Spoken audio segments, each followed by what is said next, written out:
Mais à la troisième et donc dernière partie de la matinée qui est intitulée Du fossile à l'espèce, de l'histoire au squelette. Et on va avoir deux intervenants qui vont nous apporter leur vision, inspiration sur la création de créatures. Alors d'un côté, Jean-Sébastien Steyer, qui est paléontologue au CNRS et au musée d'histoire naturelle.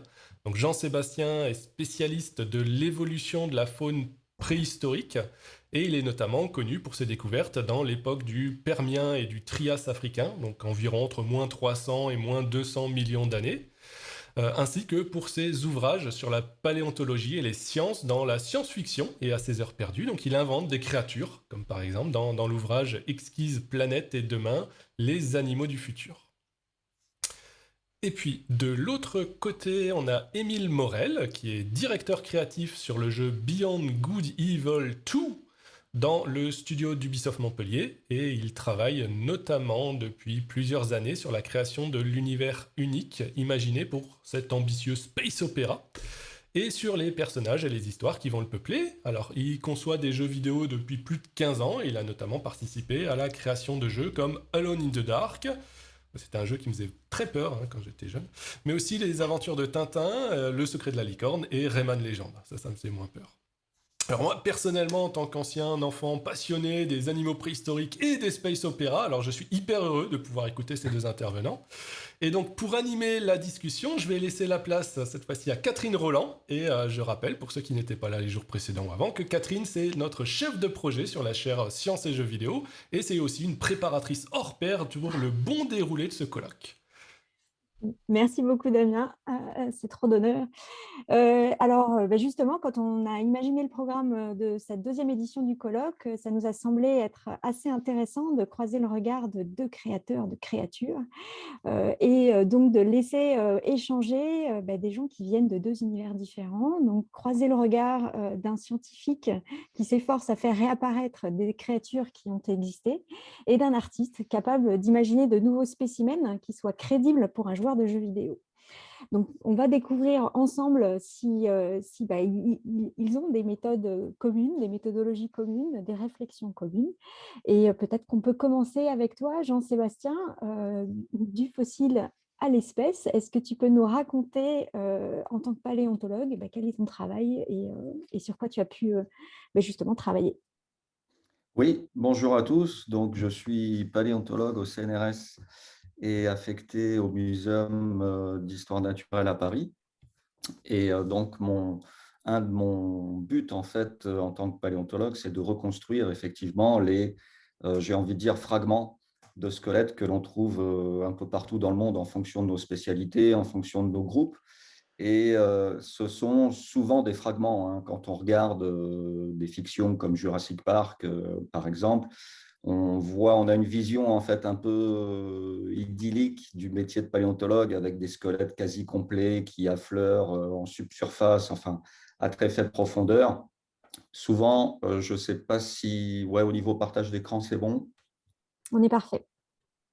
Impeccable. Souvent, en fait, il s'agit de restes fragmentaires qui sont souvent les parties les plus dures en fait, de l'animal, à savoir le squelette interne, si vous êtes invertébré comme vous et moi, ou alors le squelette externe en ce qui concerne des carapaces d'insectes, par exemple, ou des coquilles de mollusques ou d'autres animaux marins. Et puis, il y a aussi les plantes qui peuvent se fossiliser. En fait, on a toute une gamme d'objets que l'on essaie de reconstruire en 3D ou en 2D en fonction des artistes naturalistes avec lesquels on travaille. Et au niveau du terrain, voilà, c'est ce que je voulais partager, c'est qu'on a souvent en fait un cadavre à la base qui va se décomposer plus ou moins rapidement, qui va être enfoui. En fait, pour avoir un bon fossile, un bon état de préservation, j'ai envie de dire qu'il faut que le squelette soit assez rapidement recouvert soit de sédiments, soit d'eau, pour fermer en fait et limiter l'oxydation, limiter tous les phénomènes de décomposition, d'oxydation et de la préservation en fait de la matière organique, ou plutôt le remplacement de la matière organique dans le corps par la matière minérale en fait du sol, quasiment atome par atome, de manière à avoir une conservation exceptionnelle en 3D quand il s'agit de structures, par exemple, fossiles. Et Et dans l'étape suivante, en fait, on va passer à l'étape tout de suite à droite de ce petit bloc diagramme. On a un chantier de fouilles où là, suite à une découverte fortuite ou pas, on trouve des esquilles osseuses en surface dans des niveaux, en fait, dans des couches sédimentaires qui sont bien ciblées, et on décide de monter un chantier de fouilles en fonction de la densité du nombre d'esquilles osseuses en surface. On ne monte pas systématiquement un chantier de fouilles quand on trouve un morceau d'os. En fait, il faut que l'os en question soit connecté avec d'autres éléments, si possible en profondeur. Donc voilà un petit peu pour les méthodes classiques. Alors, quand on parle effectivement de paléontologie, on a tous en tête les dinosaures, et je pense qu'on va faire des ponts entre le creature design ou le caractère design et puis la paléontologie. Je pense qu'un monstre est cool dans le sens commun parce qu'il évoque aussi certains caractères de dinosaures, où on reconnaît en fait certains caractères anatomiques qui existent encore sur Terre chez certains animaux ou qui ont existé, comme c'est le cas des dinosaures. Alors, quand on prend l'exemple classique du T-Rex, en fait, le T-Rex est hyper connu au niveau squelettique, au niveau de ses fossiles. On a plusieurs fossiles quasi complets de T-Rex qui sont connus. Là, je vous ai mis un petit panel, mais il y en a d'autres. Alors, on voit quand même qu'ils ne sont pas tous complets à 100%, mais finalement, quand on propose une reconstitution paléontologique ou paléo-artistique, on va compléter les parties manquantes de l'organisme avec soit un autre fossile de la même espèce quand on peut, soit avec un autre fossile de l'espèce la plus proche. Donc, à chaque fois que vous voyez en fait un dinosaure reconstitué ou tout simplement une reconstitution d'une espèce disparue, elle est valable uniquement dans un temps T. À savoir qu'on a observé chez certains dinosaures ou autres une évolution entre guillemets de leur reconstitution en fonction de l'avancée des connaissances. Alors, pour revenir au T-Rex, on sait assez bien ce qu'il y a à l'extérieur. Enfin, il y a encore des débats avec des plumes et des écailles parce qu'on n'a pas de preuves directes de traces de plumes, mais il y a une sorte de mode en fait chez les paléoartistes de mettre des espèces de proto-plumes chez le T-Rex parce que les cousins les plus proches des Tyrannosaurus rex présentent des plumes. Mais donc, il y a un petit débat quand même sur la partie externe, mais sur la partie interne, en faisant des comparaisons avec des espèces actuelles, notamment des oiseaux, hein, parce que ce que vous voyez à l'écran, finalement, est plus proche d'un poulet que d'un diplodocus, hein, en termes de phylogénie, d'études de relations de parenté. Un dinosaure théropode est beaucoup plus proche donc, du groupe des oiseaux, en fait, que des autres dinosaures. Donc, ça change aussi un petit peu au niveau du paradigme dans notre compréhension des animaux et dans nos reconstitutions. Alors, donc là, j'ai mis le T-Rex, qui est un peu une espèce emblématique et qui est bien connue. On sait assez bien ce qu'il y a à l'intérieur, notamment grâce à ce qu'on voit au pied du T-Rex, un excrément qui peut se fossiliser aussi. On parle de coprolithe, hein. Copros, c'est l'excrément, et lithos, c'est la pierre. Donc, j'ai envie de dire que c'est aussi dans le besoin qu'on fait de la paléontologie, parce que on va étudier en fait minutieusement la microstructure de ces coprolithes pour reconstituer en fait la chaîne alimentaire plus ou moins complète de l'époque. Et quand on travaille sur ce qui se passe avant les dinosaures, comme c'est mon cas, on va zoomer en fait dans certaines parties du monde en fonction des sédiments. Et donc, on va exploiter tous les travaux des géologues antérieurs, hein, qui ont travaillé avant nous un peu partout sur Terre, pour cibler des zones sédimentaires qui nous intéressent en fonction de l'âge stratigraphique des roches en question. Et on va monter en fait des campements itinérants, là, dans le Sahara, par exemple, dans le Sahara nigérien. On est entre la frontière algérienne et nigérienne, pardon. Il y a quelques années, on était en fait à la limite entre un erg et un reg, dont la carte géologique nous donnait un âge d'environ 250-260 millions d'années. Donc, pile poil pour nous pour trouver des sortes de proto-dinosaures intéressants. Et on en a trouvé effectivement. Alors, on en a trouvé d'une manière très fragmentaire, puisque là, on a une colonne vertébrale d'un gros reptile qui vivait sur la Pangée en fait, de l'époque, en train d'être soigneusement nettoyé, dégagé par Roger Smith, un collègue en fait, du Cap. Et puis, une fois qu'on a fait cette trouvaille-là, alors quand on arrive à temps, parce que cette région-là est constamment balayée par des vents de sable quasi permanents, effectivement, il faut aussi un facteur chance, bien sûr, pour trouver un fossile le plus complet possible, parce que si vous passez trop tard, si vous passez un mois trop tard, vous n'avez plus que de la poussière à la surface du sol. Par contre, si vous passez un mois trop tôt par rapport à l'affleurement, le squelette en question, le fossile en question, n'est pas encore érodé par cette érosion éolienne en fait, qui est assez fréquente, voire quasi permanente. Et une fois qu'on a trouvé ça en surface, on ne le prend pas directement pour l'exposer dans un muséum, on va le travailler en différentes étapes, exactement comme les designers dans les jeux vidéo, les créatures designers ou les caractères designers.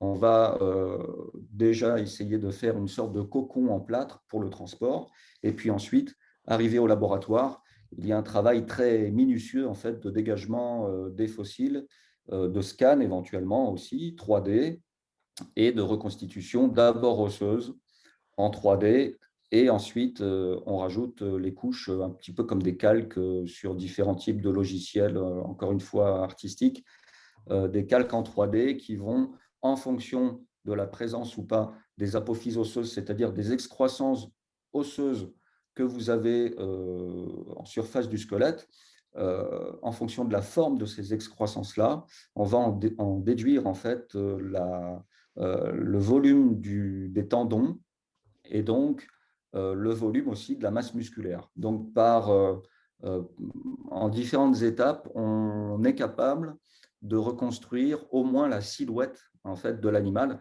Après, les organes internes, quand ils ne sont pas préservés, sont hypothétisés, si je puis dire, en fonction des comparaisons avec d'autres espèces.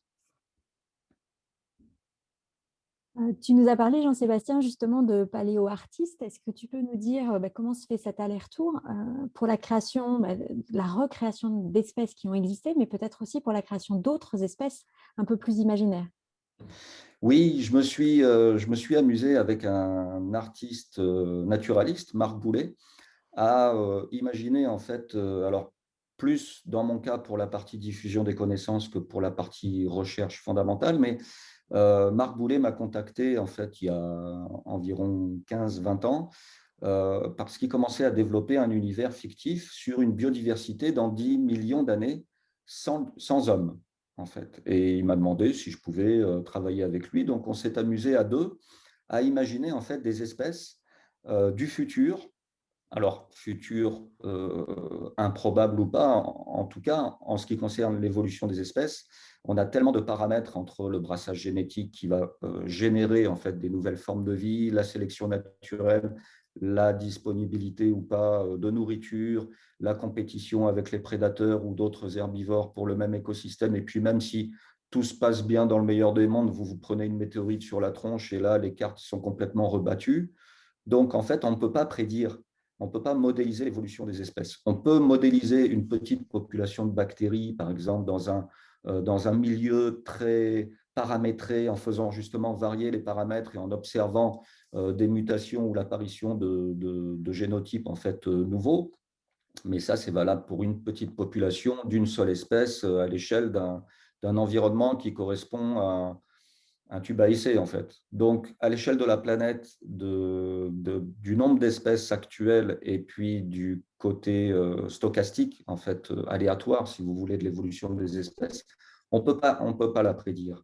Par contre, on peut s'amuser à imaginer des formes de vie en fonction du fitness écologique ou fitness génétique, c'est-à-dire de la bonne santé de groupes naturels qu'on appelle des clades, comme c'est le cas, par exemple, chez les oiseaux.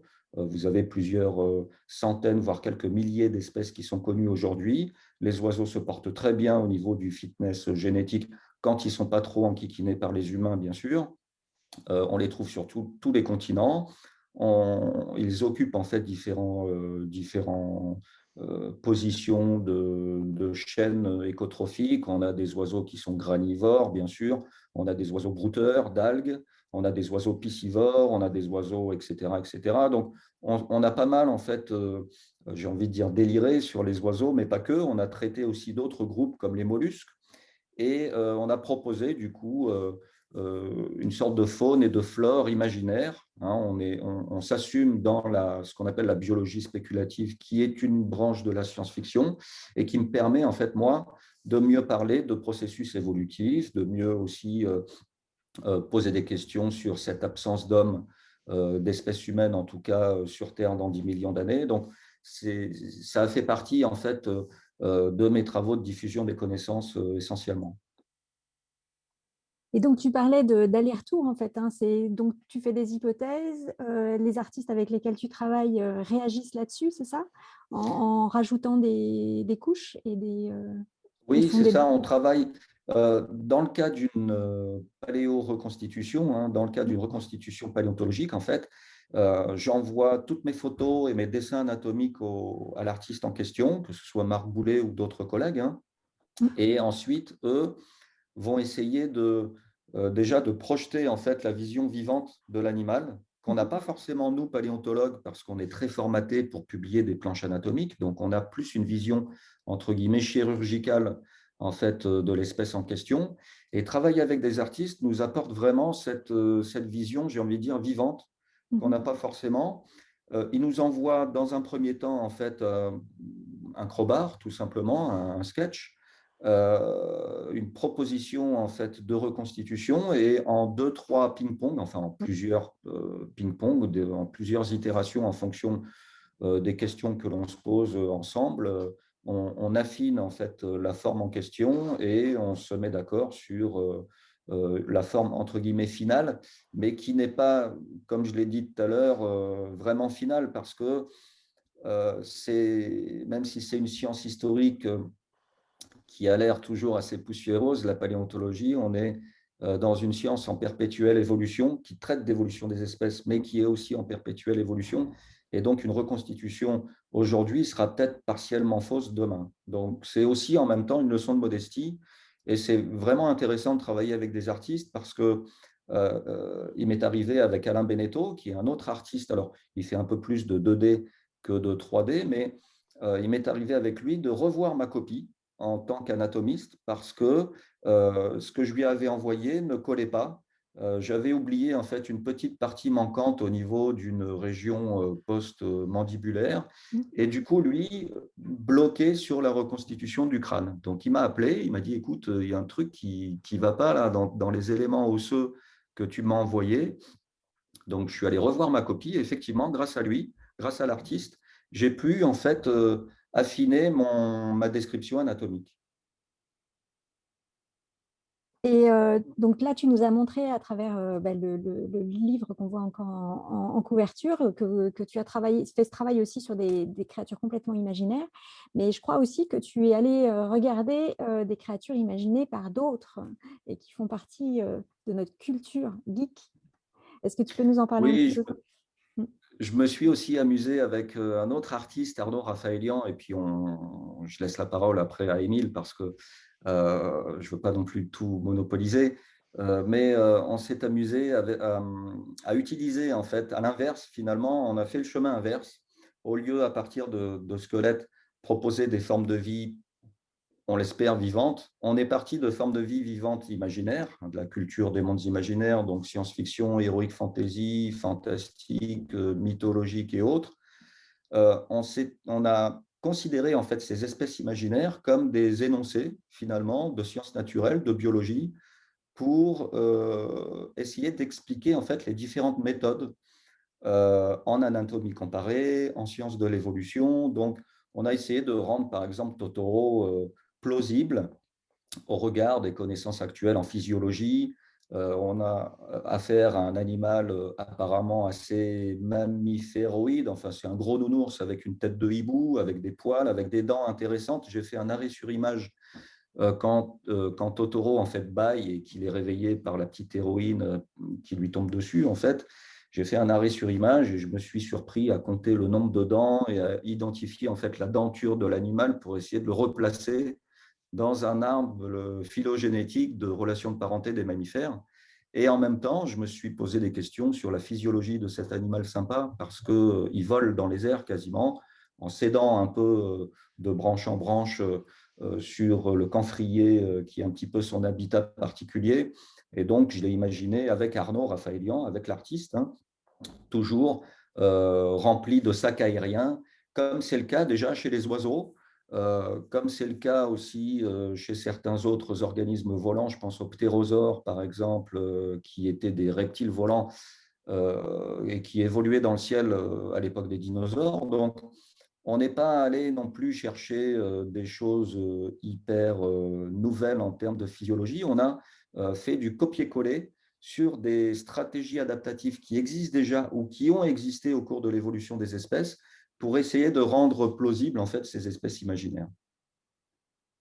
Peut-être que tu peux nous parler aussi de Chewbacca ou Spock. Il me semble que tu nous as décortiqué aussi un petit peu. Oui, Chewbacca, par exemple, on s'est posé des questions sur effectivement ces relations de parenté. On a affaire à un grand humanoïde, un peu comme un Yéti de l'espace, hein, Chewbacca, avec une certaine cognition développée, puisqu'il est quand même copilote du Faucon Millenium. Donc, bon, pour piloter quand même un engin qui va à la vitesse sub-lumière, c'est quand même pas mal. Donc, on ne sait pas trop si on a affaire à un primate, en fait, un cousin primate éventuellement hominidé, ou alors à un autre, un carnivore, en fait, un autre mammifère, parce que une des caractéristiques intéressantes de Chewbacca, c'est sa truffe au niveau du nez, qui est une truffe. Alors, les truffes, en fait, ce sont ce qu'on appelle des rhinariums, en fait, dans l'évolution des mammifères. Ce sont des organes nasaux, hein, bien sûr, qui sont hyper développés, hyper sensibles et qui sont capables d'optimiser, en fait, votre stratégie de prédation en multipliant justement les connexions entre l'épithélium de ce nez à cœur ouvert, j'ai envie de dire, et puis la composition d'une truffe. Quand vous regardez une truffe au microscope, c'est des plis en fait de cette couche hypersensible, et les plis sont méandriformes de manière à optimiser en fait la surface de contact avec l'extérieur. Ce qui fait que effectivement les carnivores comme les ursidés, les ours ou les canidés, les chiens, se repèrent d'abord par l'olfaction avant de se repérer éventuellement par la vue ou l'ouïe ou d'autres sens. Donc, on s'est posé des questions sur le squelette, le crâne en tout cas de Chewbacca. Est-ce que c'est un primate ou est-ce que c'est un carnivore? Moi, je le mettrais en fait à la racine de justement l'apparition de ces différents clades un peu plus loin dans le temps dans l'apparition des différents groupes de mammifères. Et puis, pour finir sur Spock, je me suis amusé sur les oreilles pointues, qui est un caractère aussi assez ancestral présent chez nos ancêtres carnivores et qui permettait en fait au pavillon auditif externe de se plisser et de s'orienter pour mieux détecter en fait les sons. Donc, je me suis posé la question, pourquoi cet hybride vulcain-éthérien qu'est Spock a conservé en fait ce caractère, alors que sur Vulcain, la planète d'origine en fait des Vulcaniens, on a affaire à des environnements qui sont très urbanisés, avec des tours tout en verre. On n'a pas une jungle avec une pression de prédation qui permettrait de conserver en fait ce caractère un peu survival sur les bords. Par contre, ce qui est intéressant de voir, c'est que ce caractère-là, qui avait été très bien observé par Darwin à l'époque, au siècle dernier, au siècle au pluriel, hein, bien sûr, ce caractère-là, en fait, est aussi utilisé pour protéger le pavillon auditif dans des environnements ouverts et désertiques avec beaucoup de sable, beaucoup d'aérosols. Donc, on peut éventuellement supposer que de temps en temps, Vulcain est menacé par des tempêtes d'aérosols ou des choses comme ça. Et puis, le côté intéressant aussi quand on fait de l'anatomie comparée, c'est que on a justement comparé les différentes oreilles pointues que l'on peut croiser dans la culture geek ou la culture des mondes imaginaires, en passant par les gremlins, les elfes dans le monde de Tolkien ou dans l'heroic fantasy en général. Et on observe des différences en fonction aussi, bien sûr, de ce qu'on veut faire passer à l'écran ou dans la littérature. Plus les oreilles sont pointues, plus on a un caractère un peu ancestrale qui évoque le côté bestial en fait de l'espèce en question. Et ce caractère-là apparaît en fait de temps en temps, d'une manière symétrique ou pas en fait chez l'humain, et était considéré au siècle dernier, à l'époque de Darwin, comme un caractère atavique et très malfaisant parce que des oreilles pointues, ça évoque un peu le diable dans la culture judéo-chrétienne. Donc, c'était un caractère qui était voilà, assez méfiant, qui exprimait un peu même la répugnance chez certaines personnes. Je crois qu'on va en apprendre beaucoup avec ton regard, peut-être sur les personnages qui sont créés cette fois-ci par Émile et toutes les équipes qui travaillent sur Beyond Good and Evil. Et justement, quand tu nous parles d'hybrides, notamment d'hybrides qui viennent de créatures ou d'êtres réels qu'on connaît, et aussi de l'univers de Miyazaki, on pense forcément à ce jeu. Émile, si tu veux nous en dire un peu plus et peut-être nous replacer Oui, justement ce qu'est Beyond Good and Evil et son évolution. tout à fait. Bonjour à tous, je vais partager mon écran pour être sûr que tout fonctionne. Mais effectivement, moi, ça va, je suis en terrain connu quand on parle de Jurassic Park, de Spock, de Chewbacca. Ça va, je vois qu'on parle le même vocabulaire. C'est vrai que c'est intéressant parce que ton approche, finalement, Jean-Sébastien, sur ces œuvres de fiction, c'est un peu d'essayer j'allais dire de faire du rétro-engineering, d'imaginer, en gros, est-ce que les choses sont plausibles ou tous ces éléments. Alors, j'essaie juste de retrouver les fenêtres de Zoom. Je ne sais pas comment je peux faire pour vous voir en même temps que je partage mon écran. Bon, au pire, c'est pas très grave. Je mets voilà. Je pense que si tu partages ton écran, tu devrais pouvoir nous voir en vignette aussi. Ouais, bah, je ne vous vois plus, mais c'est pas très grave. Je vous reverrai après, après avoir Oui. partagé. Et effectivement, tu essaies de comprendre voilà, si enfin, quels ont été les choix artistiques et quelle est la logique derrière. Et c'est vrai que nous, c'est des choses qu'on se demande vraiment en amont quand on crée un jeu vidéo aujourd'hui, et particulièrement à Ubisoft, où il y a ces enjeux de world logic qui sont très importants. Et donc la world logic, c'est vraiment se dire voilà, comment tous les tenants et aboutissants d'un jeu open world font sens pour qu'une fois que le joueur est dedans, eh ben, il soit vraiment immergé dans ce monde et qu'il puisse croire vraiment à ce monde.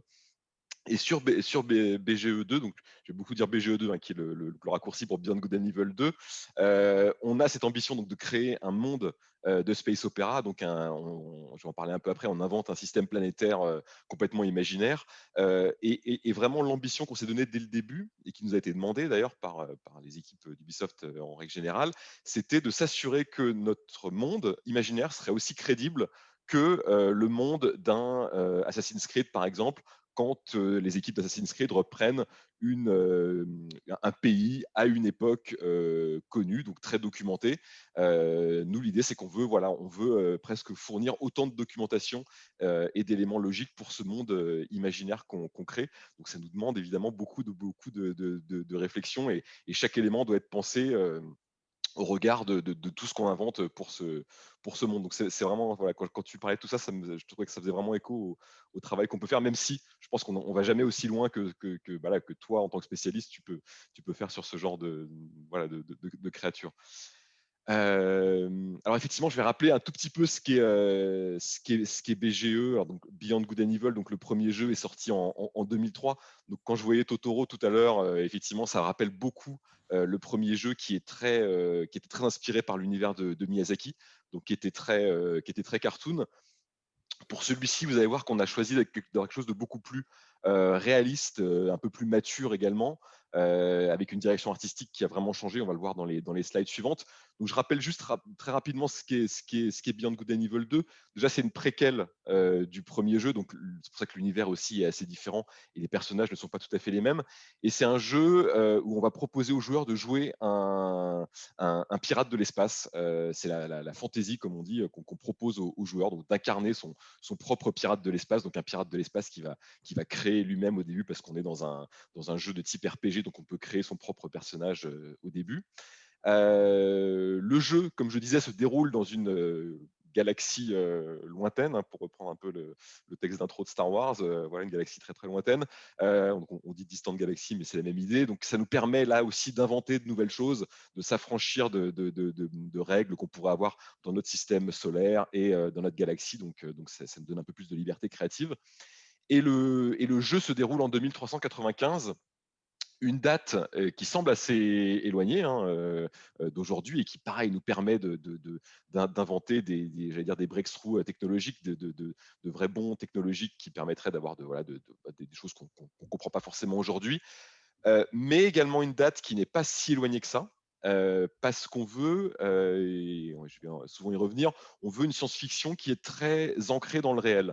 On veut des choses que les gens reconnaissent, comprennent immédiatement, et notamment, ça passe par les créatures qu'on crée qui, on va voir, ne sont pas complètement fantastiques. Il y a des choses notamment qu'on a pris chez les animaux qu'on connaît bien, qui sont vraiment importantes. Et donc cette image, en fait, pour moi, j'en parle souvent, elle incarne très bien la direction artistique qu'on veut pour notre science-fiction. On voit qu'on est dans un monde qui semble ne pas être la Terre, hein, clairement, avec des dimensions de bâtiments assez énormes.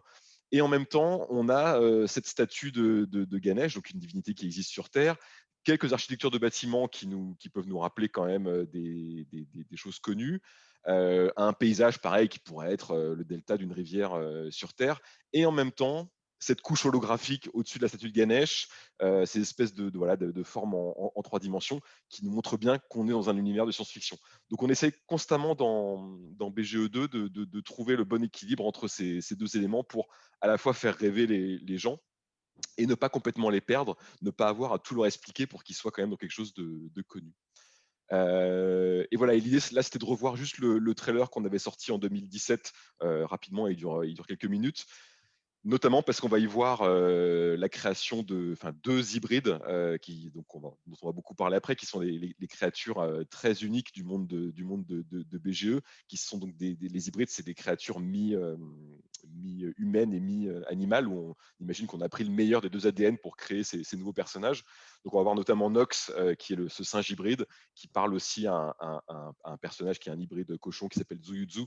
Donc voilà, ça permettra de visualiser un peu ces 2 hybrides et de comprendre un peu mieux l'univers du jeu.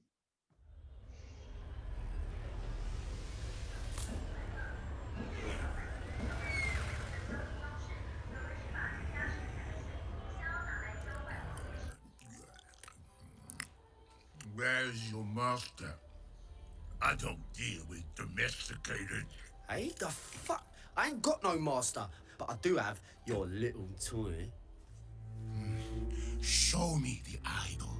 Show me the Redeemer. Here you go, mate. Oh. Hey, Yo, hand it over. I got a hot date. Don't do late. Monkey's got a date. Mwah. What? What? What? That's Swiss fucking chocolate, pig. Bon appetito.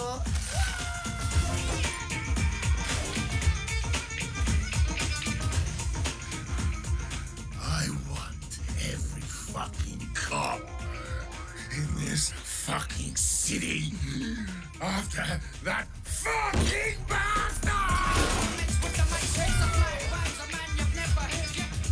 Grab my chassis, Noxie!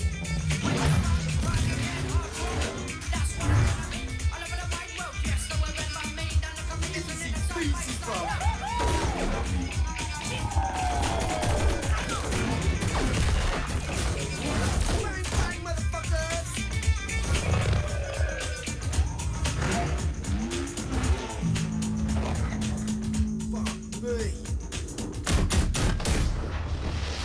Damn!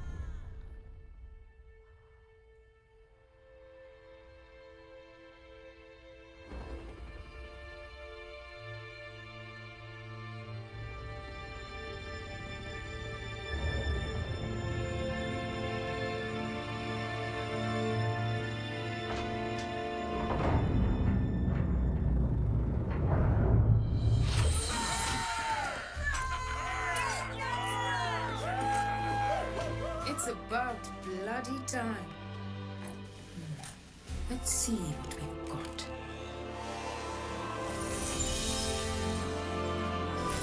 Moksha, just as Yama described it. True freedom lies beyond.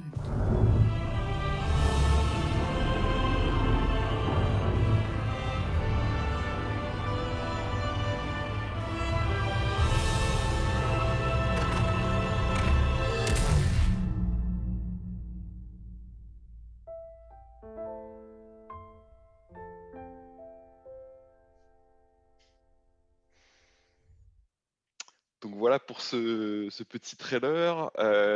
Donc effectivement, ça c'est ce que je vous disais tout à l'heure, comment on a évolué du style finalement assez cartoon, encore une fois très Miyazaki de BGE1 pour aller vers quelque chose de plus mature et plus réaliste dans BGE2.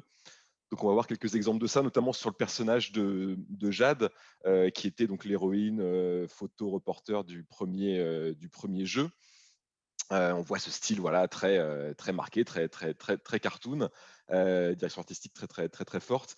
Et donc Jade dans BGE2, qui est, alors je rappelle, c'est une préquelle, donc Jade est un peu plus jeune, elle a une quinzaine d'années dans celui-ci, et on voit que le style visuel est complètement différent. On est sur vraiment un traitement beaucoup plus photoréaliste, tout simplement, avec quand même une stylisation, je précise, on n'est pas sur du photoréalisme complet, les proportions ne sont pas non plus exactement celles d'un personnage humain, mais bon, voilà, on est quand même très proche, et dans le rendu notamment, on est très proche sur les cheveux, la texture de la peau, les vêtements, on voit que c'est vraiment autre chose. Et voilà, ça c'est pour montrer une évolution pareille sur Jade. Donc son visage en 2003. En 2008, c'était, pour vous dire à quel point BGE2 a été longtemps, en tout cas en réflexion, en gestation, parce qu'en 2008, il y avait eu des premières idées pour commencer à relancer un BGE2, et ce design de Jade avait été posé à l'époque. Donc là, c'était pas une Jade plus jeune, mais on voit qu'il y avait déjà une intention de faire un personnage moins cartoon. On voit le détail des yeux, des lèvres, même la forme du visage, globalement, le nez, tout ça est un peu plus défini. Donc finalement, cette version-là n'a jamais été utilisée. Et donc maintenant, la Jade qu'on a montrée pour la première fois en 2018, qui est celle qu'on verra dans BGE2, où on a vraiment là, encore une fois, un personnage nettement plus photoréaliste. Même chose en vidéo, là si on regarde voilà, des petites vidéos de Jade du premier jeu, hein, on voit ce style graphique d'ailleurs qui est intéressant, parce que comment dire, ces parties pré-artistiques très tranchées font que le jeu n'a pas tellement vieilli, comme la direction artistique est cartoon et très assumée. Aujourd'hui, techniquement, ça fait pas daté. On est encore sur quelque chose qui pourrait très bien fonctionner. Et si on regarde maintenant Jade dans le trailer 2018 qu'on avait sorti à l'époque, on voit que le personnage est nettement plus réaliste. Encore une fois, on voit la lumière qui passe à travers les cheveux notamment, et toutes les expressions du visage. Et donc, ce qui nous amène au sujet vraiment d'aujourd'hui, donc plus les créatures dont on va pas mal parler, là, je pense à partir de maintenant, les créatures de BGE2 en tout cas, ou même de BGE at large.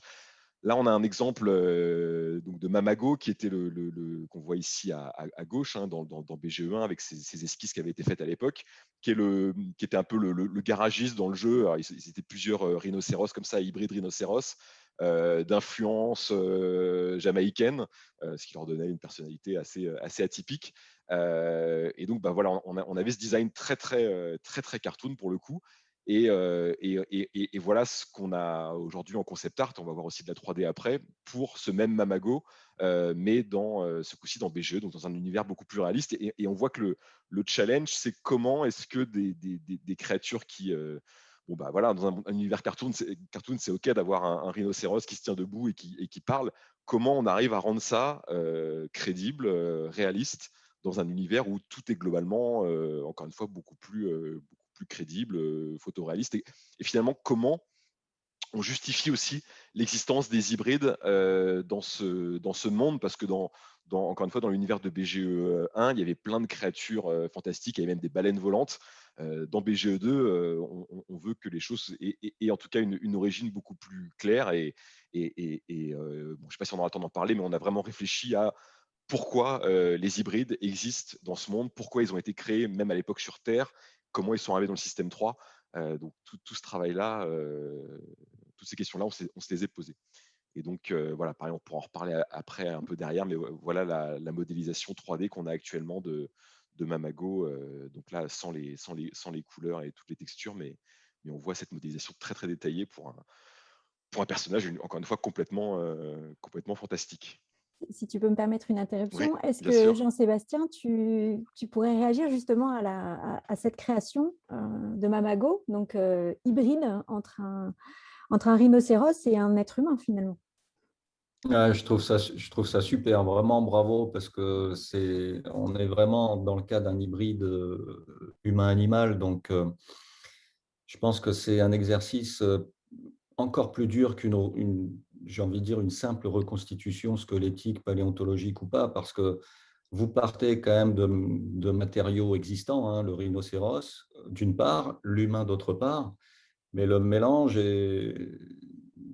à mon avis, est hyper difficile, de manière à avoir en fait un rendu hyper réaliste. Il faut peut-être humaniser la forme animale et puis rendre un peu plus robuste en fonction des espèces choisies au niveau de la tête l'humain. Donc, je pense que ouais, bravo encore une fois. Moi, ça me fait penser à une anecdote sympa au niveau de la texture, parce que je vois que vous avez une sorte de texture un peu intermédiaire entre la peau humaine et puis le cuir du rhino. Une anecdote de creature designer sur les trolls, en fait, dans l'équipe de Peter Jackson, donc, qui a adapté Le Seigneur des Anneaux en l'occurrence. Et les creature designers, en fait, se sont basés sur justement du cuir de rhino, en ayant visité en fait le Muséum d'histoire naturelle à New York, je crois, aux États-Unis. Ils se sont dit, tiens, mais voilà la texture qu'il nous faut pour nos trolls, qui sont à la fois des humanoïdes, donc qui se rapprochent en fait du grand groupe des humanoïdes de la Terre du Milieu, comme les hobbits, les elfes, les humains, etc. Mais en même temps, il fallait un côté bestial, menaçant, pour que les trolls puissent faire passer quelque chose. Et là, votre rendu est top. Et en plus, on a affaire comment dire, une espèce qui est incarnée, enfin un personnage qui est réellement incarné avec un look de Rasta. Enfin, c'est franchement, ouais, bravo. Merci. Ouais, ouais. Et ce que tu disais effectivement au début, la difficulté quand on crée donc des hybrides, c'est on part de deux choses que nous, êtres humains, on connaît très bien dans notre monde. Bon, bah, le corps humain, enfin, en tout cas, voilà, les êtres humains, mais également l'animal. Voilà, il faut arriver à croiser les deux avec des choses, encore une fois, que les gens connaissent relativement bien. Euh, je- J'allais dire que créer un monstre de toutes pièces, c'est presque plus simple. Moi, sur d'autres projets de jeux vidéo, que ce soit sur Alone in the Dark ou Rayman Legends, voilà, on a créé des créatures de toutes pièces. Pour In the Dark, des créatures plutôt horrifiques, et Rayman, des créatures plutôt rigolotes, très, très cartoon. Et on se posait nettement moins de questions, en fait. Il y avait juste, en gros, l'effet qu'on recherchait. Là, il y a quelque chose, effectivement, d'arriver à mixer les deux qui est assez complexe. Et nos artistes au studio, là-dessus, font un travail de dingue. Et on va le voir après, ils itèrent beaucoup, notamment sur les visages, le corps, le porté de tête, des choses ouais, très, très précises, en fait. Et pour parler des visages, hein, je pense que tu vas nous l'illustrer effectivement derrière, Ouais. c'est aussi faire ressortir les émotions et leur permettre d'avoir des attitudes humaines. Est-ce que tu peux nous en dire un petit peu plus là-dessus? Ouais, tout à fait. Alors, alors je sais plus trop où est la slide en question, on va passer un peu vite là-dessus, mais effectivement, l'idée, on peut le voir un peu sur l'exemple je vais aller directement sur Page, qui est alors pareil, Page, il y a plein de choses intéressantes on pourra revenir dessus après. Voilà, Page, effectivement, il est vraiment très intéressant au niveau du visage, et effectivement, les expressions faciales sont également un challenge quand on crée des hybrides, parce que on va vouloir des animaux auxquels on va prêter des expressions faciales qui sont plus celles d'un être humain, finalement. Un grand sourire, des sourcils froncés, des choses qui, pour le coup, encore une fois, nous ramènent plutôt du côté du cartoon. Là, je pense à tous les films de Disney où on a tout à coup des animaux qui ont des expressions très très humaines, et ils font ça très très bien. Même challenge ici, c'est comment est-ce qu'on arrive à avoir ces visages expressifs tout en gardant quelque chose, encore une fois, de relativement crédible, et qui ne fasse pas complètement étrange, monstrueux, avec voilà, la partie d'animal qui est là, qui est importante, ouais, tout à fait. Je ne sais pas si je parle un peu de Page, là. Oui, oui, vas-y, Ouais, vas-y, bien très sûr, bien, oui, c'est super. très bien. Donc c'est voilà, là Page, c'est un très très bon exemple de justement comment on crée un hybride. On va le voir aussi avec les rhinos derrière, mais voilà, typiquement, donc Page, c'est un personnage déjà emblématique du premier BGE, donc il y a un espèce d'héritage qu'on doit respecter. Donc tout commence par quelque chose de très classique en jeu vidéo ou même en film, qui est une phase de conception pure et dure. Donc là, on a 3 exemples de concept art réalisés par des artistes. Voilà, donc là, ça permet de commencer à se dire, est-ce que notamment comment on veut que le personnage soit habillé, qu'est-ce qu'on veut qu'il véhicule. Donc typiquement, là, il était un peu plus bagarreur, là, un peu plus en mode cuisinier pirate avec carrément le crochet, donc ça allait peut-être un petit peu loin. Et en l'occurrence, voilà, c'est celui-là qu'on a retenu au final parce que il portait ce côté bon vivant qu'on voulait, avec cette louche et tout, et cette ceinture en même temps un peu pirate. Enfin, voilà, il avait tous les éléments qui nous intéressaient. Donc ça, c'est vraiment le concept au départ qu'on valide. Ça, justement, c'est pour montrer très rapidement comment, encore une fois, on évolue du page d'origine du premier jeu et comment on va aller vers le page qu'on connaît aujourd'hui dans BGE2. On voit avec une vraie recherche sur la forme du visage. Ça, c'est des choses, des lignes assez simples que les graphistes aiment bien utiliser pour guider tout leur travail.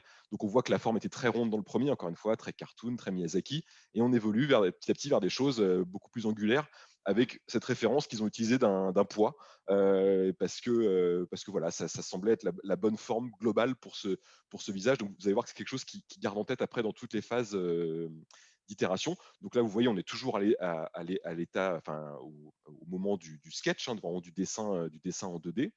Et alors, ce qui est vraiment intéressant, c'est que souvent sur des jeux, j'allais dire qu'on doit sortir assez vite, sur lesquels on n'a pas trop le temps d'itérer, on a le concept artiste qui fait ce qu'on vient de voir, donc des sketchs, des images en 2D, et ensuite il livre ça au caractère artiste qui va faire la modélisation en 3D sans les textures et qui ensuite mettra les textures et on aura le personnage final.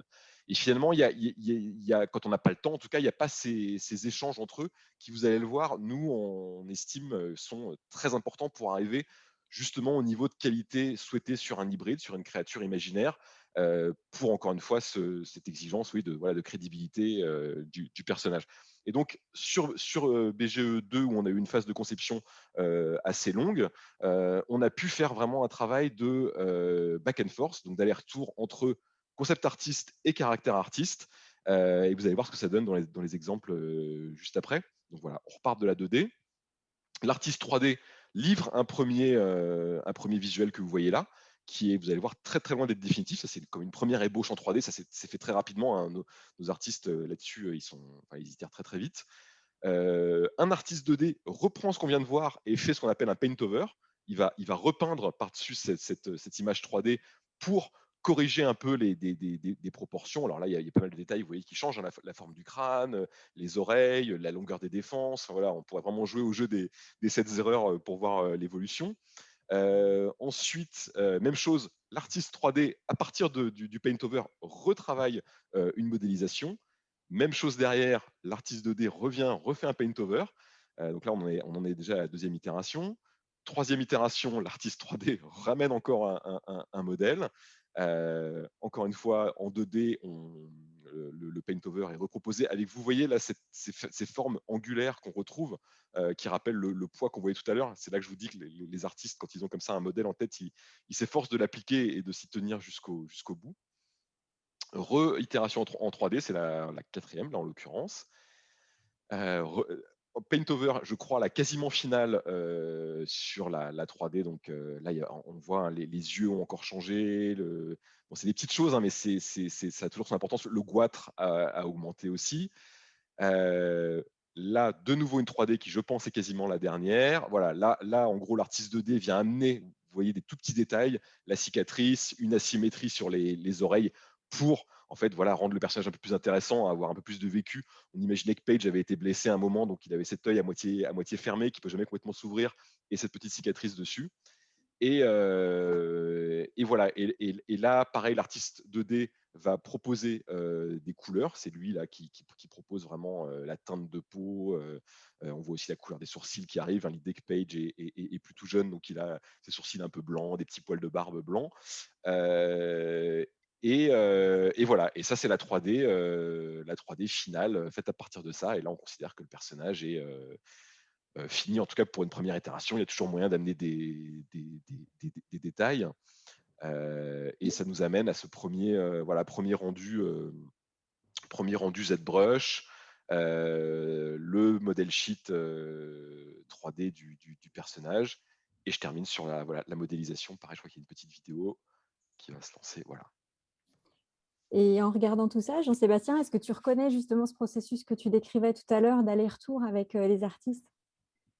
Ah, carrément. Oui, ouais, carrément. C'est des itérations 2D, 3D qu'on utilise aussi, nous, en fait, quand on fait une reconstitution paléo-artistique en 2D. L'artiste a l'habitude de faire une petite reconstitution en plastiline en 3D à côté de lui ou à côté d'elle pour bien faire ressortir les ombrages. Une fois qu'on s'est mis d'accord sur la reconstitution en fait, de la silhouette sur des bases ostéo, enfin squelettiques, pour vraiment rendre l'espèce en question réaliste et presque la personnifier avec une petite cicatrice par-ci ou par-là, de manière à aussi faire passer quelque chose, une histoire, pas forcément évolutive, mais une histoire organismique. C'est-à-dire, si on a affaire à un prédateur genre de type mâle alpha, on ne va pas hésiter à rajouter un peu de cicatrices de partout au niveau de la face ou au niveau des flancs, par exemple, de l'animal. Et ce passage, en fait, entre la 3D et la 2D, on l'utilise aussi, enfin, l'artiste, le paléo-artiste l'utilise aussi pour ouais, optimiser, en fait, et mieux analyser les ombrages. Donc, c'est intéressant de voir que finalement, on a presque les mêmes méthodes. Enfin, vous, par contre, vous vous êtes donné un double challenge finalement parce que vous êtes dans un jeu, le 2, avec comment dire, une touche beaucoup plus adulte par rapport au premier qui était un peu plus toon. C'est pas péjoratif hein, quand quand je dis toon. Hein. Mais, et en plus, vous êtes, si j'ai bien compris, dans une sorte de préquel. Oui, tout à fait. Ouais, ouais. C'est ça. Donc, vous avez dû, en fait, au niveau graphique, rendre les choses plus adultes, plus réalistes, mais en essayant de conserver cette temporalité d'avant, en fait, le 1. Et votre temporalité est intéressante aussi parce que vous êtes en 2395. C'est ça, ouais. Donc, c'est dans le futur, mais pas trop loin dans le futur par rapport à nous, un petit peu comme on s'est placé dans notre temporalité à l'échelle des temps géologiques à 10 millions d'années pour imaginer les animaux du futur sans humains, parce que 10 millions d'années, c'est pas demain à l'échelle des temps géologiques, mais c'est pas si loin que demain. Hein. L'unité de temps en Mmh. géologie, c'est le million d'années. Donc, avec 10, on reste encore dans une Terre, un système Terre, en fait, qui a à peu près la même constitution tectonique qu'aujourd'hui. Donc, c'est marrant de voir, en fait, que on utilise des ficelles ou des méthodes, en fait, très analogues. Ouais. Mmh. Et pour continuer dans cette analogie, est-ce que tu évoquais là, Jean-Sébastien, des plasticines utilisées? Est-ce que vous aussi, Émile, vous utilisez des maquettes ou des représentations Tout à physiques? fait, ouais, ouais, tout à fait. Alors, bon, j'ai pas le retour caméra, donc vous allez me dire si vous voyez bien, mais effectivement, là, j'ai une petite figurine. Je sais pas si vous la voyez. Moi, je la vois très bien, donc Très je bien. pense que Donc c'est voilà, pareil pour tout le u monde. une petite figurine imprimée en 3D de Page. Donc bon, bah, là, il est pas habillé, hein, comme vous voyez, mais c'est vraiment, elle est très, très, très détaillée. Et effectivement, elle nous permet de visualiser, une fois qu'on a notre modélisation, donc que j'ai montré avant, voilà, du corps de l'hybride, permet de visualiser en 3D. Et en fait, c'est une manière de valider la forme pour nous, parce qu'on peut vraiment le voir très facilement sous tous les angles. Alors évidemment, on peut faire ça aussi dans un logiciel 3D, mais le fait de le tenir comme ça en main, voilà, je peux le mettre sous une lampe, tester différents éclairages. Et surtout, je peux le mettre, là j'ai pas ramené toutes les figurines chez moi, mais je peux le mettre à côté d'autres hybrides et même de personnages humains qu'on a également imprimés en 3 dimensions, pour comparer leur taille, pour voir quel est le ressenti les uns par rapport aux autres. Et ça nous a permis, notamment récemment, de faire des vrais ajustements de taille entre différentes espèces hybrides. On avait voilà, d'autres personnages quand on les a sortis en 3D, on s'est dit, ah bah non, ils sont trop grands, la tête est trop grosse. Donc ça permet de voir des choses que je pense on verrait pas. Et c'était quelque chose qui, alors j'allais dire à l'époque, était réservé à l'industrie du cinéma parce que c'était assez coûteux d'imprimer des personnages comme ça, des figurines. Maintenant, avec les imprimantes 3D qui sont démocratisées, je dis pas que c'est pas coûteux, mais c'est beaucoup plus simple d'accès et c'est un vrai outil. Mais c'est la première fois que je travaille comme ça en jeu vidéo, mais c'est quelque chose que je referai vraiment à l'avenir parce que c'est très bénéfique. Ouais, oui, vas-y, Jean-Sébastien. Est-ce qu'on peut imaginer un RPG plateau qui sort en même temps éventuellement que le RPG vidéo Ouais, non, c'est exactement cette idée-là de petites figurines. Je pense que de toute manière, le potentiel de BGE en figurines est assez chouette, hein, l'idée d'avoir ces personnages en jouet ou en petite collection de figurines. Et oui, mais en tout cas, c'est la même approche, ouais, tout à fait. Et c'est vrai que, voilà, encore une fois, le rapport qu'on a à des objets physiques qu'on peut tenir en main et tout n'est pas du tout le même. Et permet aussi, en fait, de voir si ce qu'on crée est crédible et fonctionne. Finalement, c'est une manière d'un coup de le voir en solide comme ça, permet de se dire, ok, est-ce que ça marche, quoi, tout simplement. Oui, c'est intéressant. C'est un retour un petit peu à la réalité dont Ouais. on a besoin, même si on baigne dans le numérique, un petit peu comme moi quand je bute sur des analyses de photos pour créer en fait mes planches anatomiques, j'ai besoin de faire un retour sur le fossile pour vraiment voir ce que je dessine ou ce que j'ai dessiné ou ce dont, voilà, de quel objet je me base en fait. Donc le retour à la réalité, c'est vrai qu'il est dans le cerveau humain essentiel pour traiter le relief, traiter les détails, faire des phénomènes de comparaison, de proportion. Tu parlais aussi des tailles absolues, enfin des tailles globales, quoi, des personnages les uns par rapport Hmm. aux autres. C'est intéressant.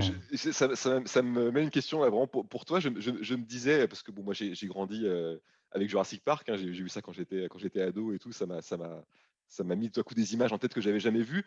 Pour les paléontologues, est-ce que tout à coup voir ces créatures aussi détaillées dans un film, parce qu'ils ont mis quand même le paquet en termes de budget, est-ce que c'était tout à coup quelque chose qui concrétisait des recherches, même si j'imagine que c'était pas forcément super précis, j'allais dire super en ligne avec toute la Fidèle, recherche peut-être. scientifique.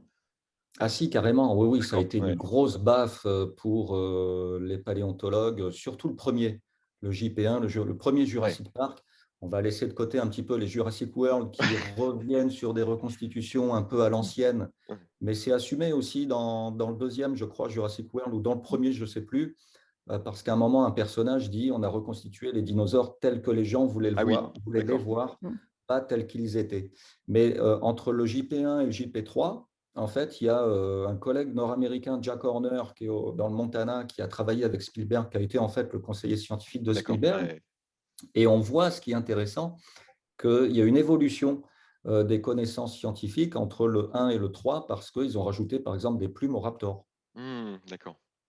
Donc, ils ont suivi, en fait, et merci Jack Horner, ils ont suivi, en fait, voilà, les découvertes faites notamment en Chine, où on a pas mal d'espèces de théropodes, cousines du T-Rex que j'ai montré tout à l'heure, avec justement des plumes un peu partout. Alors, il y a encore un débat, mais l'équipe de Spielberg a quand même mis des plumes sur certaines parties du corps. On n'a pas des raptors qui sont complètement recouverts, en fait, de plumes, mais on a des plumes au niveau de la crête, on a des plumes au niveau des bras, et je trouve que c'est vachement bien amené.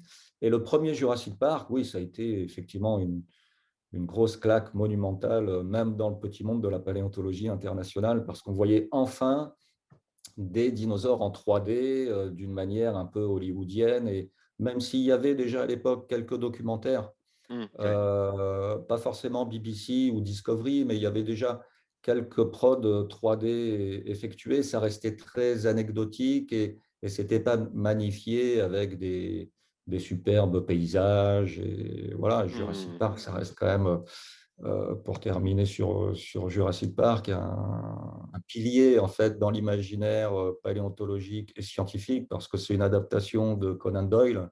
Hmm. Enfin de Crichton, pardon, pas Conan Ouais, Crichton, Doyle, ouais. mais Ouais, ouais. Crichton, qui s'est un petit peu aussi basé sur Conan Doyle pour retrouver des dinosaures vivants. Mais la grande nouveauté, c'est la reconstitution de dinosaures à partir d'ADN en fait prélevé dans le sang du dinosaure qui a été lui-même extrait par le moustique qui s'est figé dans l'ambre. Alors là, on est dans la fiction parce que le film explique qu'on reconstitue en fait les parties manquantes avec de l'ADN de grenouille, ce qui me donnerait des trucs complètement non viables. Mais bon, bah, on n'est pas dans un documentaire animalier, de paléontologique, on est vraiment dans une fiction. Et au niveau des rendus 3D, ça marche. Ouais. Hmm. Ouais, non, c'est intéressant. Alors, j'aurais peut-être une dernière question, peut-être pour clore notre discussion, et puis vous laisser le temps surtout de répondre aux questions qui viennent du public, il y en a pas mal. Donc, ma question, ça serait comment on fait de l'hybridation sans faire du monstre et quelle liberté on peut prendre qui ne nous fait pas perdre de crédibilité sans non plus faire du déjà-vu. Ouais, c'est une bonne question. Et effectivement, comme je disais, sur d'autres jeux, j'ai vraiment fait des monstres, donc il y avait moins de questions. Je pense que là, je peux juste peut-être montrer l'exemple des rhinos, parce je pense qu'ils répondent assez bien à ça, le côté mélange humain. Et je pense que, voilà, typiquement, là, ça, c'est la première itération, la première modélisation. On est peut-être plus sur un monstre, effectivement, parce que les proportions sont un peu étranges et il n'y a pas encore ce souci de réalisme. Et on va voir qu'au fur et à mesure les choses évoluent, on a alors quelque chose qui reste une créature imaginaire, mais où tout à coup,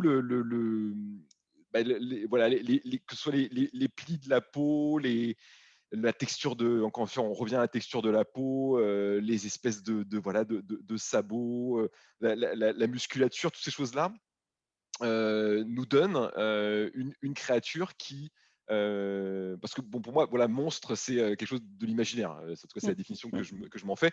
Et là, tout à coup, on a quelque chose qui semble plausible. Voilà, on se dit que cette créature, ce mi-animal, mi-homme, pourrait exister.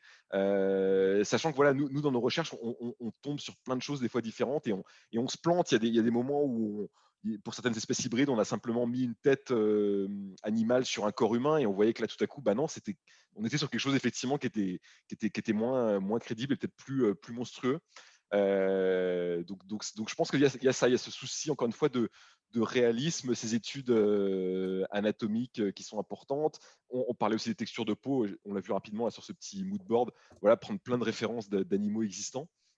Et en même temps s'en affranchir, parce que encore une fois, si on prenait juste un rhino, voilà, un rhino tel qu'il existe dans notre monde et notre rhino hybride, ils ont pas la même tête. Donc il faut quand même faire évoluer les choses et s'affranchir aussi de la réalité à un moment. Donc c'est un équilibre à trouver qui se fait beaucoup avec de l'itération de toute manière. C'est ce que j'ai essayé de montrer, c'est que on a rarement du premier coup la solution magique, quoi. Et toi, Jean-Sébastien? Bah, ouais, je trouve que c'est super intéressant et cette confrontation entre l'animal et le personnage est intéressante parce qu'on voit que là, vous avez par exemple réduit un peu la longueur de la face, vous avez diminué en fait en taille les cornes, les oreilles ne sont pas dirigées tout à fait dans le même sens et vous avez un petit peu humanisé en fait le côté brut, si je puis dire, en fait, de l'animal et c'est ce qu'on retrouve aussi dans l'évolution des espèces, de temps en temps, on n'a pas d'hybrides encore hein, qui sont apparus, mais on observe en fait la rétention de caractères juvéniles ou larvaires même, notamment chez des amphibiens qui restent dans l'eau tout au long de leur vie en fait et qui gardent des branchies externes qui sont typiques en fait des larves, hein, des têtards. Et c'est ce qu'on appelle en fait dans le jargon scientifique une pédomorphose ou une néoténie pour faire plus simple.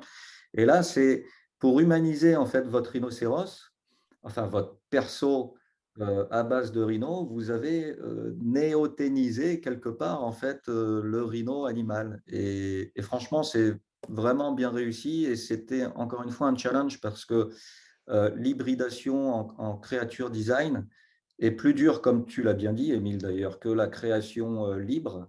Et le contexte aussi est important parce qu'au début, je change un peu de registre, mais on reste un peu dans la SF. Quand j'ai regardé Avatar, de James Cameron, j'étais un peu déçu par le manque d'imagination dans l'hybridation des chevaux à six pattes ou des banshees qui évoquent un peu trop des ptérosaures, où on voit une faune en fait qu'on a déjà vue un petit peu quelque part sur Pandora, Hmm. sur cette planète fictive. Mais ça fonctionne quand même parce qu'on explore en fait l'écologie de la planète et on se rend compte que toutes les espèces en fait sont liées les unes par rapport aux autres. Et donc, même si il y a un côté un peu déjà vu, le contexte est super important aussi, mais là, ouais, je trouve que rien qu'au niveau de la morphologie, de la morpho-anatomie, c'est hyper réussi. Ouais, bravo. Merci. Merci beaucoup à vous deux, messieurs. Je crois que grâce à vous, on va regarder un petit peu toutes ces créatures autrement. Et on a aussi encore beaucoup de choses à découvrir sur les univers que vous avez créés l'un et l'autre. Merci beaucoup. Je vais repasser la parole à Chloé qui va nous relayer les questions du public. Merci Catherine, et merci à vous deux pour vos présentations. Alors, on a plusieurs questions. D'abord, une première question de Cédric Benlaxira. Est-ce qu'il y a, donc concernant, c'est une question pour Émile plutôt, est-ce qu'il y a derrière cette évolution des personnages donc, dans BGE2 une volonté de changer de public, ou plus exactement de limiter le public auquel s'adresse ce nouvel univers, qui serait un public un peu plus adulte? Oui, je pense que ce qu'on dit souvent, c'est que BGE doit grandir avec ses fans de l'époque. Les gens qui ont joué à l'époque ont vieilli, grandi, et donc ils ont peut-être une exigence maintenant de quelque chose d'un peu plus mature. Mais c'est aussi, oui, je pense que c'est une volonté de toucher un plus grand public. Nous, on aime beaucoup cette DA cartoon, mais on a vraiment l'ambition de créer un monde où on pourrait raconter plein d'histoires. Voilà, c'est pas un scoop parce que ça a fuité, mais on a Netflix qui va faire un film dans l'univers de BGE également. Donc c'est pour ça qu'on crée vraiment ce monde avant tout, ces personnages pour y raconter plein d'histoires. Et donc forcément le traitement se veut un peu plus réaliste pour pouvoir couvrir comme ça différents médias. Ok, merci. De rien. Ensuite, une question d'Éloi qui demande, donc, dans un univers complet à créer, à quel point est-il possible d'amener du détail et surtout de la variabilité pour les PNJ, aussi bien humanoïdes que créatures? Existe-t-il par exemple des générateurs procéduraux pour apporter de la dissymétrie sur certains éléments, des variations de teintes, etc.? Quelle répétitivité des modèles pourrait-on se permettre sans que ce ne soit vraiment remarqué par les joueurs? Alors oui, ça c'est un grand, un grand sujet. C'est évidemment dans le jeu vidéo, on a toujours une capacité limitée de production. Les équipes ne sont pas extensibles à l'infini. On peut produire qu'un certain nombre de choses. Sans trop entrer dans le détail sur BGE2, on a tout un système, justement des outils systémiques pour faire vivre ce monde. Assurer une certaine variété à partir d'éléments qui sont quand même, encore une fois, forcément limités, même si on en a pas mal, et qui vont nous permettre en fait de vraiment faire vivre ce monde, d'y raconter beaucoup d'histoires, d'avoir quelque chose de vraiment vivant et dans lequel le joueur peut s'immerger, sans que tout soit autoré de notre part. On n'a pas besoin d'être derrière chaque personnage, derrière chaque lieu. Il y a alors on ne va pas non plus appuyer sur un bouton et tout ne va pas se générer tout seul, mais on a un bon équilibre entre des choses qu'on va créer vraiment nous-mêmes et ensuite des choses qui vont, j'allais dire, un peu nous échapper, avec quand même des règles qui nous permettent de contrôler ça. Mais c'est vrai qu'aujourd'hui, ces jeux en monde ouvert, on est obligé d'avoir ce type d'outils pour offrir, là encore une fois, on va offrir un système planétaire, alors avec un nombre limité de planètes, mais on aura quand même un certain nombre de planètes que les joueurs vont pouvoir explorer librement. Donc forcément, on fait appel à ce type d'outils. Et puis après, quelques astuces, ça j'ai pas eu le temps d'en parler, mais alors en plus d'avoir des hybrides dans notre monde, on a aussi des humains évidemment, mais on est dans un monde de clones. Le système 3 en 2395, système 3 étant le système où se déroule BGE2, c'est un système planétaire où il n'y a plus de naissance. Et donc, tous les personnages qu'on va croiser sont créés à partir d'un nombre limité d'ADN qui est arrivé depuis la Terre dans le système 3. et ce qui va permettre de justifier qu'il y aura des personnages qui vont se ressembler, évidemment, même s'ils vont tous être différents au niveau de leur customisation, que ce soit leur coupe de cheveux, leurs habits. Mais en tout cas, on trouve comme ça des astuces narratives pour finalement justifier, j'allais dire, une limitation qu'il y a dans beaucoup de jeux vidéo, qui est qu'on n'a pas un nombre infini de modèles. Donc voilà, on essaye comme ça de toujours avoir des éléments de World Logic qui nous permettent aussi de justifier des éléments de production comme ça pour que le joueur puisse croire en ce monde. Ok. J'ajoute juste un petit complément, c'est que quand on imaginait en fait les animaux du futur avec Marc Boulet, chaque fois qu'on était d'accord sur une espèce du futur, on l'a décuplé avec de la plasticité morphologique. On faisait une femelle si on avait réfléchi à un mâle ou inversement. On faisait en fait un jeune et on a comme ça plusieurs stades de croissance. Et effectivement, comme tu le dis, Émile, la plasticité, enfin la variété, une fois que la forme est fixée, augmente encore plus la plausibilité de l'espèce ou du personnage en question. Bon. Ok, merci à vous deux. Alors, j'ai une question de Maël Beuret qui demande si le fait qu'un personnage soit partiellement bestial peut poser des difficultés majeures pour la capture de mouvements, notamment au niveau des expressions du visage, de par la structure différente de ce personnage. Très, très, très bonne question, parce qu'effectivement, aujourd'hui, sur des personnages de jeux vidéo, pour l'animation ou pour des trailers avec du facial très développé, on fait de la motion capture, voilà. Et effectivement, sur les hybrides, c'est pas possible. Voilà, on va pas capturer un chimpanzé ou un rhinocéros, ça marchera pas, on n'aura pas les bonnes expressions. Du coup, typiquement sur le trailer que je vous ai montré au début, Nox, le personnage hybride, a été entièrement animé en ce qu'on appelle keyframe, qui est donc de l'animation à la main, avec des clés d'animation qui sont bougées à l'ancienne finalement, donc en 3D évidemment aujourd'hui, mais vraiment image par image pour permettre d'inventer finalement ces expressions qu'on ne connaît pas à un animal dans notre monde. Donc ça, c'est sûr que c'est une complexité supplémentaire, qu'on fasse d'ailleurs des hybrides ou des monstres en général. C'est difficile de faire de la mocap, ou en tout cas de la mocap qu'on appliquerait directement sur le personnage. On peut toujours avoir un acteur, une performance d'acteur en référence, mais il faudra toujours adapter derrière pour l'avoir sur le personnage final. Ok, merci. J'ai ensuite une question de Viviane Gall qui a été aussi un peu posée par Jade Chastan, qui est sur le temps qu'il faut pour en fait créer ces personnages hybrides de manière générale, donc entre la création ou l'idée de création d'un personnage et son rendu final, son intégration. C'est difficile de le quantifier comme ça parce qu'on en crée beaucoup en parallèle et on fait encore une fois beaucoup d'allers-retours, mais ça se compte, oui, clairement, pour un hybride, quand on part de zéro, c'est plusieurs semaines, voire plusieurs mois pour arriver au résultat souhaité. Après, le travail d'itération qu'on a vu là peut se faire assez vite. C'est juste que derrière, vont encore se poser plein d'autres questions derrière, justement par rapport à l'animation, au facial, voilà. Donc je dirais, si on part du concept 2D jusqu'au rendu final qu'on aura dans le jeu, oui, là on est sur une période de plusieurs mois, clairement. Ouais. Ouais, ouais. Avec surtout ce travail d'itération qu'on se permet sur BGE. On a la chance d'avoir le temps de faire ça, qui est, encore une fois, je le disais, indispensable à cette qualité qu'on recherche. Donc oui, c'est encore une fois de l'itération et du talent de beaucoup de corps de métier, parce que c'est à la fois le talent du concept artiste au début, du 3D artiste, de l'animateur. C'est tous ces gens, tous ces talents regroupés qui vont permettre de donner naissance à un personnage, encore une fois, complètement imaginaire. Ok. Alors, j'ai encore quelques questions.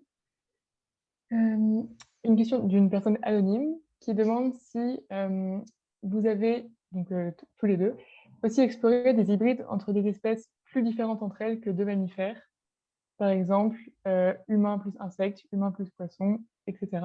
Est-ce que c'est plus difficile Est-ce que vous en avez fait l'expérience? Tu commences, Émile ou... Vas-y, Jean-Sébastien. Non, vas-y, j'ai déjà beaucoup parlé. Alors, humain plus insecte, c'est intéressant parce qu'on est dans Kafka, la métamorphose. Humain plus poisson, on est dans Lovecraft.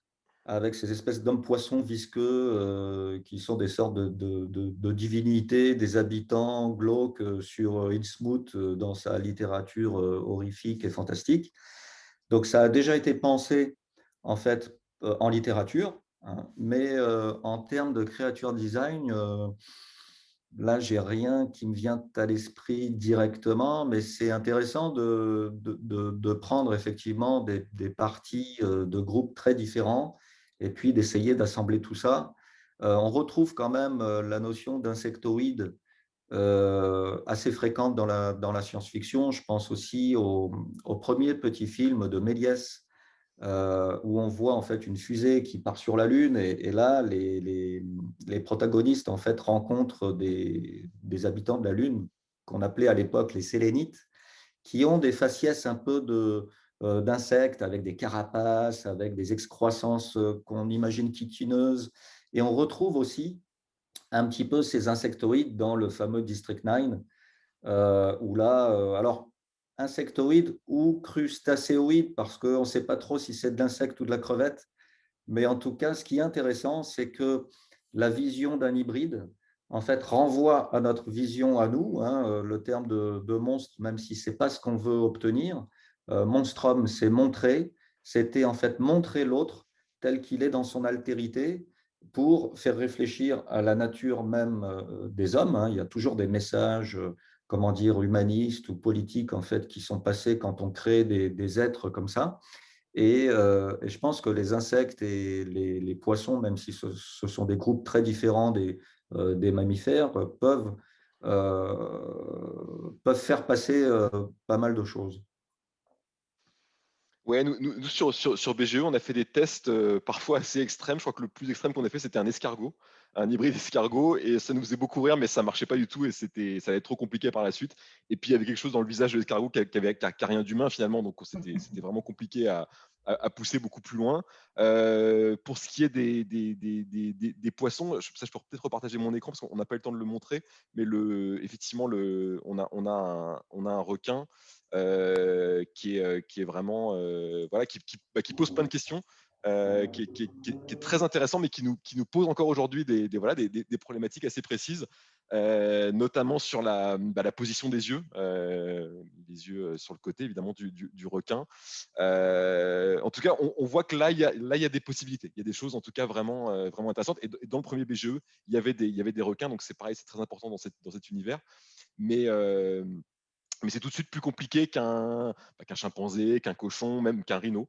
Donc il y a comme ça nous c'est pas finalement ça va pas être trop en termes de catégorie d'espèces, j'ai envie de dire, ça va plutôt être voilà, encore une fois, à quel point on retrouve des traits humanoïdes chez l'humain, ou en tout cas des aspects de l'humain, et toujours avec cette problématique de l'expression faciale, et à quel point une tête d'animal peut marcher aussi avec un corps humain. Donc, mais effectivement, on a fait des tests et on s'est quand même mis des limites sur pas mal d'éléments. Ouais.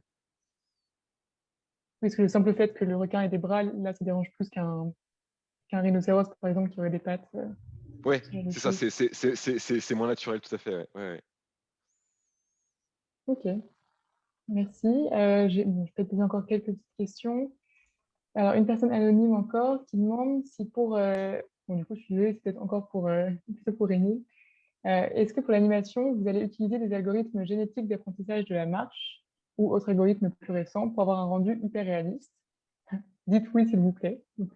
La personne a l'air d'avoir un avis. A priori, non. Enfin, en tout cas, il faudrait que j'en parle vraiment à l'équipe d'animation. Mais non, je pense qu'on va faire beaucoup, encore une fois, de keyframes et de choses comme ça. Et c'est dommage parce que j'ai pas les tests d'animation là sous la main qu'on a fait sur le rhinocéros, mais ils nous en ont appris beaucoup aussi sur le personnage. Donc c'est une chose de l'avoir. Là, je me profite pour montrer la figurine du rhinocéros aussi, parce qu'elle est et juste pour la taille d'ailleurs, hein, pareil, pour je vous montrais tout à l'heure, je parlais de taille, donc c'est vraiment ça qui était important quand on les imprime en 3D. Une fois qu'on a eu cette modélisation du rhinocéros, on a très vite fait les tests d'animation, et je crois qu'on a vu notamment que les espèces de... Alors Jean-Sébastien, tu me diras si le terme c'est sabot, je ne sais pas, hein, sur un rhinocéros, c'est peut-être pas du tout le bon terme, mais vous voyez que maintenant il a des pieds, il a vraiment des pieds avec 5 doigts, parce qu'en fait c'était compliqué en animation de le faire marcher, répartir le poids sur le corps, sur l'ensemble du corps et la posture. Donc, voilà, non, aujourd'hui, on part plutôt sur pareil du keyframe et de l'animation à la main pour nos créatures hybrides. Ouais, ça va plutôt être ça aujourd'hui. Ok. Alors, donc, j'ai une personne encore anonyme qui donc, évoque que la notion d'écosystème dont tu as parlé, Jean-Sébastien, est très intéressante et qui demande si on s'intéressera aux écosystèmes de synthèse ou artificiels dans BGE, vu que cette humanité du futur a de telles compétences en ingénierie génétique. L'univers est relativement dystopique, mais sait-on jamais? Alors, oui, c'est porté sur l'écosystème, hein, c'est ça? Enfin, sur oui, en fait, alors là, pareil, comme on est dans quelque chose qu'on veut très proche de la Terre, on imagine que le système 3 a globalement un écosystème assez proche de la Terre, mais à un stade d'évolution très très ancien. Donc là, ça nous ramène un peu aux dinosaures, voire même bien avant, parce qu'on imagine qu'il n'y a pas eu de vie, en fait, que les humains arrivés de la Terre, ces premiers colons ont amené avec eux des éléments de vie, même s'il y avait peut-être des bactéries dans l'eau, des choses comme ça. Et donc que tout a été un peu recréé sur place pour créer de la nourriture et recréer des conditions de vie finalement assez proches de ce qu'on a sur Terre. Voilà, mais là, pareil, pourquoi on a fait ça? Parce que tu parlais d'Avatar tout à l'heure, c'est un super exemple. James Cameron, il a passé des années, je pense, à imaginer ce monde et les plantes, les animaux qui vont avec, et le travail là-dessus est remarquable. Et je pense que c'est ça qui fait qu'on est immergé dans ce film quand on le voit. Si on commençait à se lancer là-dedans, nous, on en aurait eu pour je ne sais pas combien d'années, et on n'aurait sans doute pas fait ça aussi bien. Voilà, il y avait tellement d'autres challenges au moment de créer cet univers qu'on a décidé de s'affranchir de ça, en tout cas, encore une fois, et pour cette science-fiction très ancrée, que les joueurs reconnaissent des choses qui leur sont déjà assez familières, qu'on n'ait pas besoin de tout expliquer. C'est déjà assez étrange d'avoir des personnages comme ça, donc on va essayer de se dire que le reste doit être quand même assez familier, on va dire.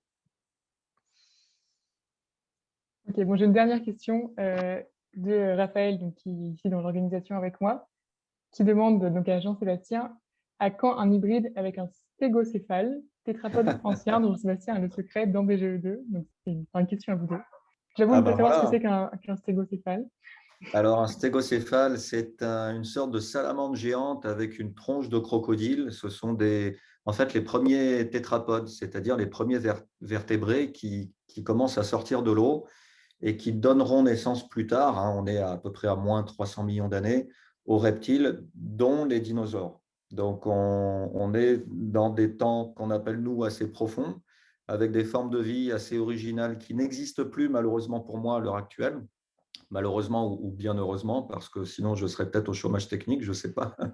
Mais oui, bah, écoute, Émile, quand tu veux, on fait un… Oui, ouais, je ne sais pas si on aura celui-là dans BGE2, mais en tout cas, moi, toutes les discussions qu'on a eues aujourd'hui, qu'on a pu avoir en préparant là, cette intervention avec Jean-Sébastien, ça me donne envie d'avoir son avis sur certaines créatures quand on les aura poussées un peu plus loin. Parce que voilà, c'est ce que je me dis toujours, c'est on travaille, nous, dans les équipes de jeu avec nos connaissances. Alors, ça nous arrive de faire appel à des spécialistes, à des scientifiques qui connaissent très bien ces domaines-là, mais je pense qu'on ne le fait peut-être pas encore suffisamment, et c'est quelque chose qu'il faut qu'on arrive à généraliser aux différentes étapes de production. Souvent, on le fait vraiment au tout début, quand on commence à faire des recherches sur un univers, mais c'est vrai qu'après, en cours de route, on n'a plus forcément le temps de le faire, on est un peu la tête dans le guidon, mais en tout cas, oui, ça donne envie d'avoir son retour sur de prochains hybrides. Voilà. Ça marche. Bah, merci beaucoup à vous deux. Donc, pour les Merci. personnes qui ont eu des questions Merci. auxquelles on n'a pas encore répondu, normalement, on vous envoie un lien vers un salon, comme d'habitude, pour échanger avec les intervenants. Et je vais laisser la parole à Catherine. Merci beaucoup. Mais merci beaucoup. Bah, je voulais vous remercier encore tous les deux, Émile et Jean-Sébastien. En ce qui me concerne, je continuerai à vous écouter pendant des heures. Mais merci pour cet échange. Et comme l'a dit Émile, je pense qu'il y a effectivement des choses à creuser et ça serait bien que vous continuiez à discuter. Je pense qu'il y a plein d'inspirations encore à avoir. Merci beaucoup encore.